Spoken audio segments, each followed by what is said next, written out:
Terima kasih Pak Mahfud yang saya hormati. Pemasukan negara itu salah satunya adalah dari kepemilikan lahan yang luas.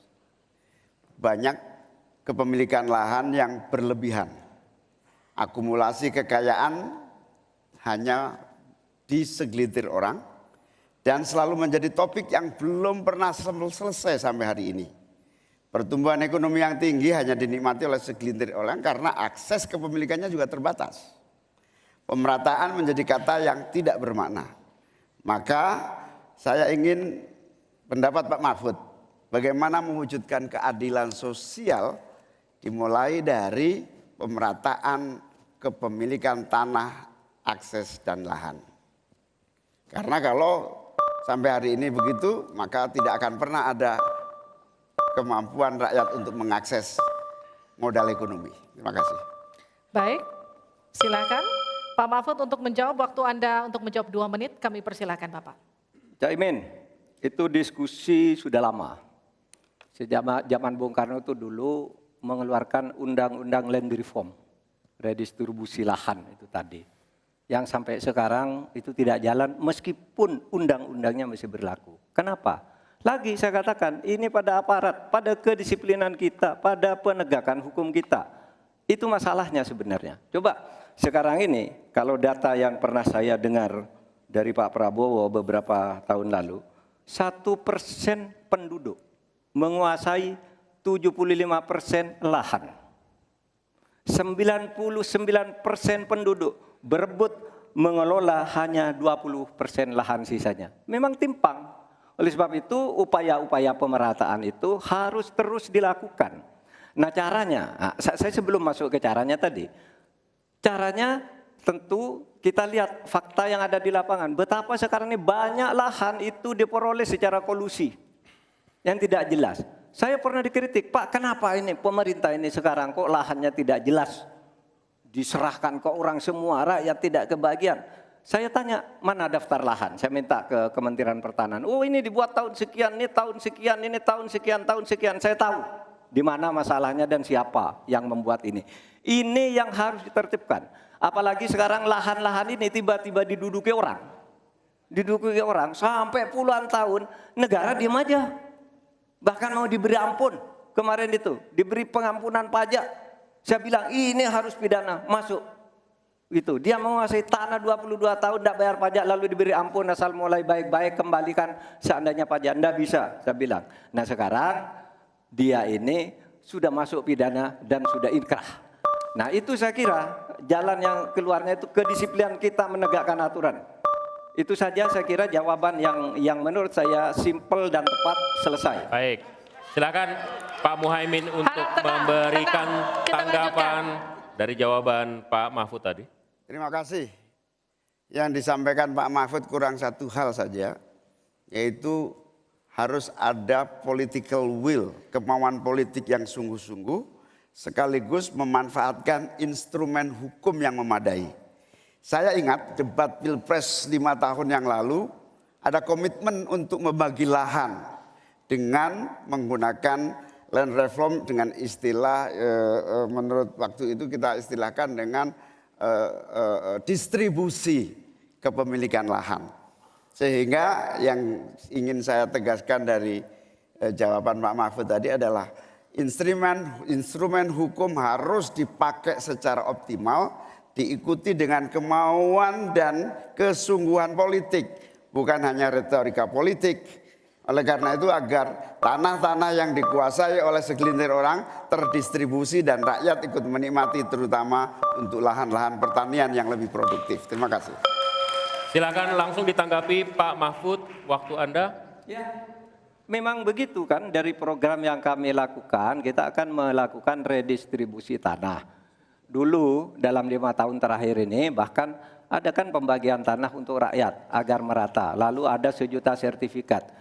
Setahu saya 1 juta sertifikat itu memang sudah dibagi, tetapi itu untuk mereka yang memang sudah menempati tanah itu. Menempati itu lalu diberi sertifikat. Lahan yang lain itu belum dibagi terhadap orang yang belum punya. Nah itulah yang akan kita kerjakan besok dalam rangka redistribusi tanah itu. Itu betul Pak Muhaimin, betul 100% bahwa masalahnya political will. Di antara political will yang paling penting itu adalah penegakan hukum. Political will untuk menegakkan hukum itu adalah kuncinya. Aturannya semua sudah ada, tapi kemudian bocor di mana-mana, tidak jalan di mana-mana. Banyak tanah orang tidak pernah dijual, tiba-tiba dirampas orang lain dan dia tidak berdaya. Nah itulah masalahnya, Cak Imin. Selesai. Tuntas. Terima kasih. Kita lanjutkan. Tenang. Tenang. Kita lanjutkan. Sekarang adalah waktu untuk cawapres nomor urut 2 bertanya dengan cawapres nomor urut 1. Bapak Gibran Rakabuming Raka, Anda dipersilakan untuk bertanya kepada Bapak Muhaimin Iskandar. Waktu bertanya 1 menit, saya persilakan. Baik, terima kasih.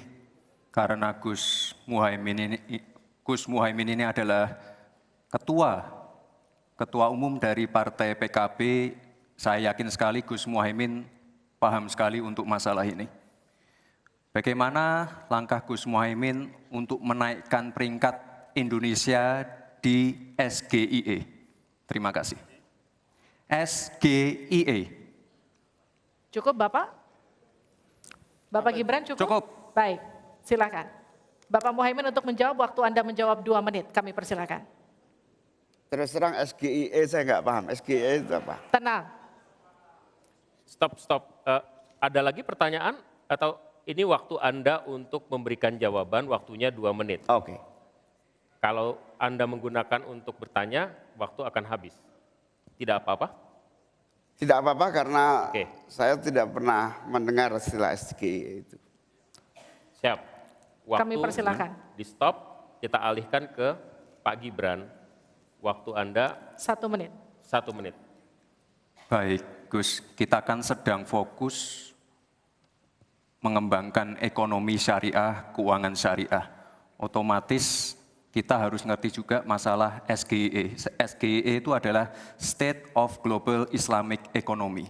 Misalnya sekarang yang sudah masuk peringkat 10 besar adalah makanan halal kita, skincare halal kita, fashion kita. Nah, itu yang saya maksud, Gus. Dan ya mohon maaf kalau pertanyaannya agak sulit ya Gus, terima kasih. Harap tenang. Tenang. Mohon kerjasamanya. Waktu Anda, Pak Muhaimin, 1 menit untuk menanggapi. Terima kasih. Memang pertanyaan ini sungguh penting karena Indonesia dengan jumlah umat Islam yang terbanyak di dunia, sekaligus bukan saja sebagai pasar ekonomi syariah, pasar pariwisata halal, pasar perbankan syariah, tetapi sekaligus punya potensi menjadi pusat ekonomi syariah dunia. Nah, posisi kita yang masih di bawah ini membutuhkan langkah-langkah penting agar yang disebut SGIE ini menjadi kita menaikkan peringkat kita. Ada beberapa hal yang bisa kita lakukan. Yang pertama, yang harus dilakukan pemerintah adalah menyiapkan seluruh perangkat regulasi agar tumbuh kembang seluruh industri halal, termasuk bagaimana membantu sertifikasi secara murah bahkan gratis, terutama bagi UMKM kita. Habis waktunya, kita berikan aplaus terlebih dahulu kepada 3 calon wakil presiden yang sudah berinteraksi. Boleh dong, kalau ada waktunya kita kasih apresiasi yang meriah. Untuk ketiga cawapres malam hari ini yang telah melakukan sesi tanya jawab dan juga saling menanggapi.